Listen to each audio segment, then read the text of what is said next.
വിത്ത് സുജയ പാർവതിയിൽ നമ്മൾ ഇനി പോകുന്നത് നമ്മുടെ ചുറ്റുവട്ടത്ത് കണ്ട ഒരു കാഴ്ചയിലേക്കാണ്. എന്തുകൊണ്ട് അത് സംഭവിക്കുന്നു എന്നതിലേക്കും ഞങ്ങളുടെ അന്വേഷണം നീളുകയാണ്. പെരിയാറിൽ മത്സ്യങ്ങൾ കൂട്ടത്തോടെ ചത്തുപൊങ്ങി. അന്വേഷണം വേണമെന്നാവശ്യപ്പെട്ട് ഏലൂരിലും സമീപ പ്രദേശങ്ങളിലുമുള്ള നാട്ടുകാർ പ്രതിഷേധവുമായി രംഗത്തെത്തി. പ്രതിഷേധക്കാർ ഇന്ന് വിവിധ സർക്കാർ ഓഫീസുകൾ ഉപരോധിച്ചു. പെരിയാറിൽ രാസമാലിന്യം കലർന്നതിനെക്കുറിച്ച് അന്വേഷണം വേണമെന്നാണ് അവർ പറയുന്നത്.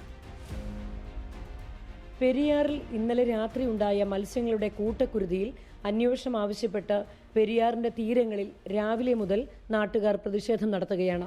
ഏലൂർ, വരാപ്പുഴ, ചേരാനെല്ലൂർ, കോതാട്, പിഴല, മൂലമ്പള്ളി തുടങ്ങിയ ഭാഗങ്ങളിലാണ് മത്സ്യങ്ങൾ കൂട്ടത്തോടെ ചത്തുപൊങ്ങിയത്. ഇവിടെ ഞങ്ങളുടെ ഒരു പ്രതിഷേധം അറിയിക്കാൻ വേണ്ടി തന്നെയാണ് ഇവിടെ വന്നത്. പക്ഷെ അവരുടെ പ്രതികരണം എന്ന് പറയുന്നത് ഇനി ഈ വെള്ളമൊക്കെ പരിശോധിച്ച് എന്ന നടപടി ഇവർക്കൊന്നും എടുക്കാൻ സാധിക്കില്ല എന്നുള്ളത് തന്നെയാണ് നമ്മളുടെ മുൻകാല അനുഭവങ്ങൾ. പെരിയാറിൽ രാസമാലിന്യം കലർത്തിയ വ്യവസായ സ്ഥാപനത്തെ കണ്ടെത്തി നടപടി എടുക്കണം എന്നതാണ് നാട്ടുകാരുടെ ആവശ്യം. പെട്ടെന്നാണ് ഈ പാലുകളല്ല വെള്ളം വന്നത് പുഴയിലോട്ട്.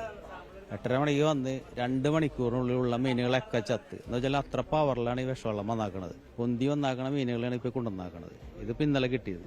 ഇതിപ്പോ ഈ സമയത്ത് ഇപ്പൊ നിറഞ്ഞ് കിടക്കുകയാണ് അതിൻ്റെ അകത്ത് മൊത്തം. ഈ മീനുകളെ ഇന്നലെ തന്നെ പിടിച്ച ആൾക്കാർ ഫ്രീസ് ചെയ്തിട്ട് മാർക്കറ്റിൽ കൊണ്ടേ കൊടുത്തിട്ടുണ്ട്. ചത്തുപൊങ്ങിയ മത്സ്യങ്ങളെ പലയിടങ്ങളിൽ നിന്നും ആളുകൾ ഇന്നലെ രാത്രി വല വീശി പിടിച്ചിട്ടുണ്ട്. ഇതേ തുടർന്ന് ചത്തുപൊങ്ങിയ മത്സ്യങ്ങളെ ഭക്ഷിക്കരുതെന്ന് ആരോഗ്യ വിഭാഗം മുന്നറിയിപ്പ് നൽകി. റിപ്പോർട്ടർ, കൊച്ചി.